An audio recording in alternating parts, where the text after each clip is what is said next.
本音に近いことを話そうとすると、胸がぎゅっと詰まって涙が出そうになるってことありませんか？このまま話したら涙も一緒に出てきちゃうみたいな。私は悲しいとか辛いって感じるより先に涙が出てくることも多くて、特に自分の本音とか過去にした苦しい経験を話そうとすると涙が出てくるんです。普通に話したいだけなのに反射的に涙が出てきちゃって、なんで涙が出てくるのって少し自分がダメなようにも思えたりもして、でもある時ふと気づいたことがあって、自分の気持ちの塊を伝えようとしてるんだから、それは涙が出るよなって思ったんです。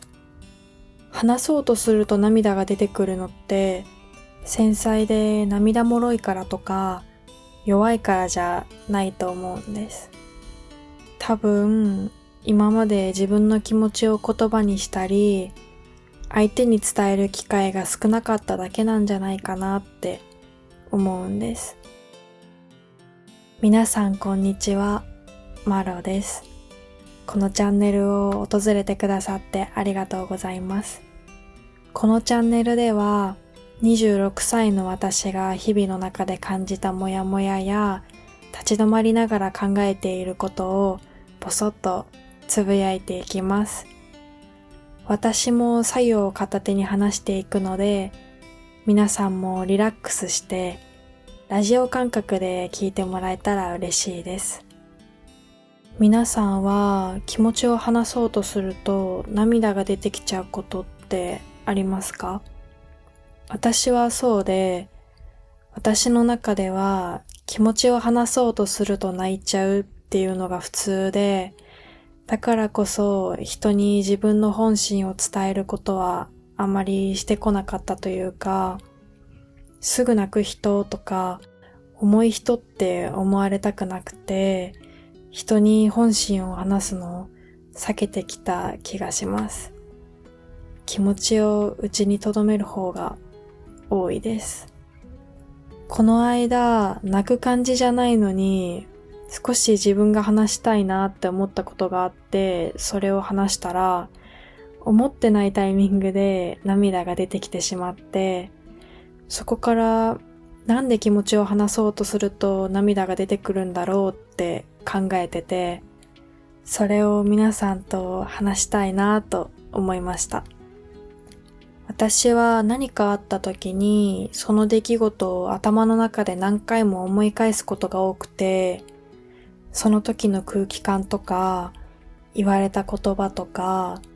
その時に感じた気持ちまで結構はっきり思い出せる感覚があるんですよね。多分同じように頭の中で何回も再生しちゃう人が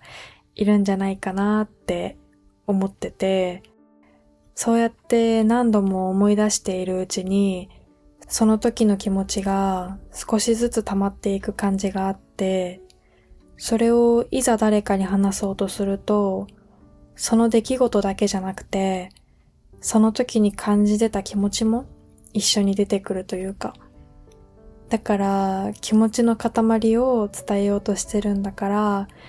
涙が出ちゃうのって当たり前だよなーって思ったんです。気持ちを話す時に泣いちゃうのは、自分が弱いからじゃないと思うんです。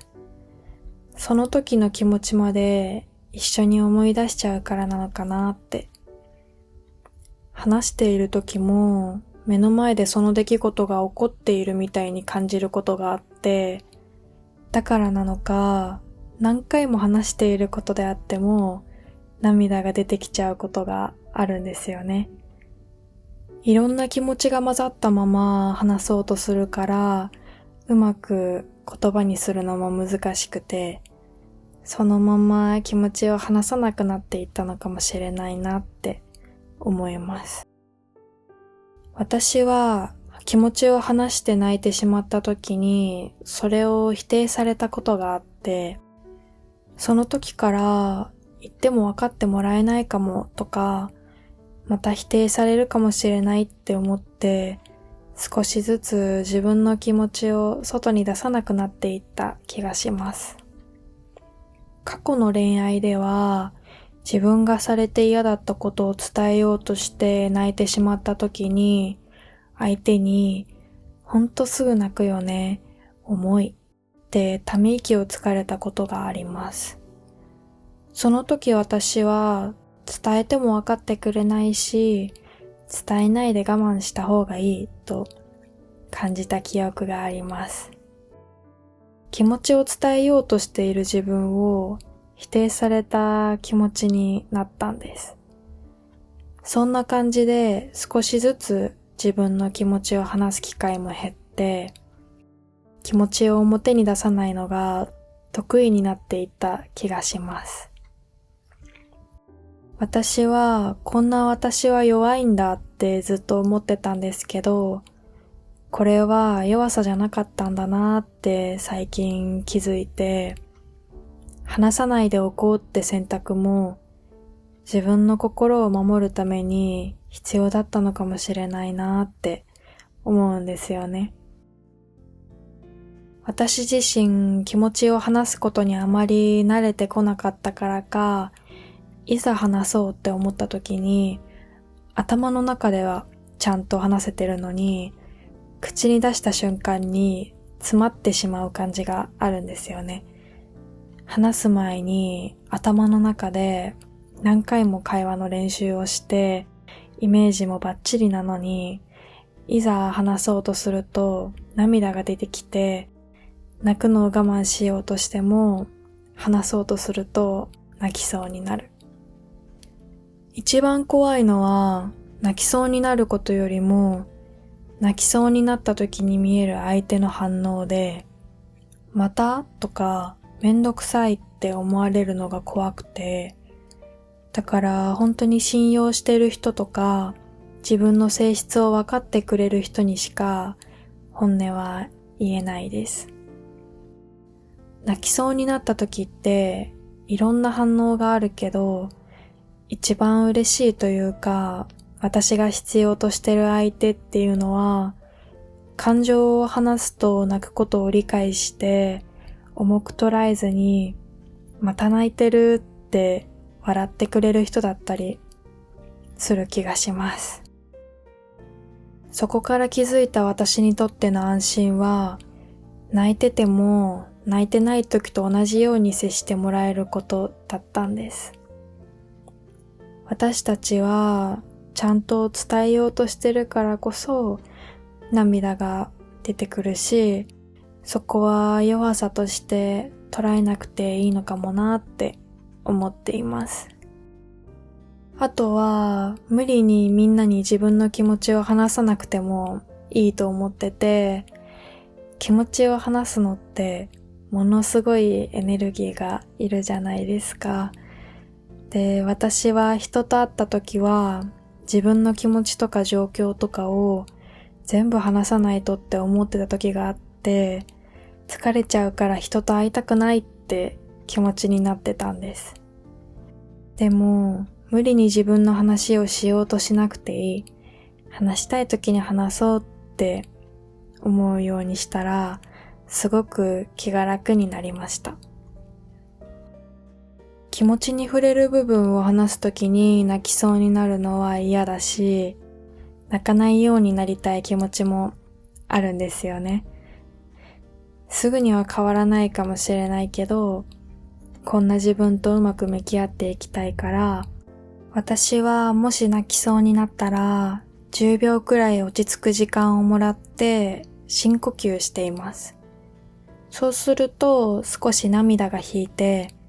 そのまま話し続けるよりも若干冷静に落ち着いた温度で話せるようになる気がします。泣かずに気持ちをさらっと話したいと思う時もありますが、自分の気持ちにすぐ気づける私たちだからこそ、自分に対してと同じくらい人の感情に気づいて相手を気にかけたり思いやれる。そういう良さもあるんじゃないかなって思うようにしています。同じように気持ちを話すときに涙が出てきてうまく話せないって感じている方がいたら、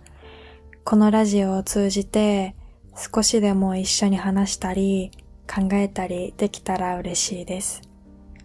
これからも日々の中で感じたいろんなことを話していけたらいいなと思っているので、また次のラジオでお会いできたら嬉しいです。今日はこの辺で終わりにしたいと思います。最後まで聞いてくださってありがとうございました。それでは、マロでした。この日の空がすごく綺麗で、本当は虹も出てたんですけど、見えなくなっちゃったんですけど、それでも青とオレンジがすごく綺麗な空だったので、皆さんと共有したいなと思いました。最後まで見てくださってありがとうございました。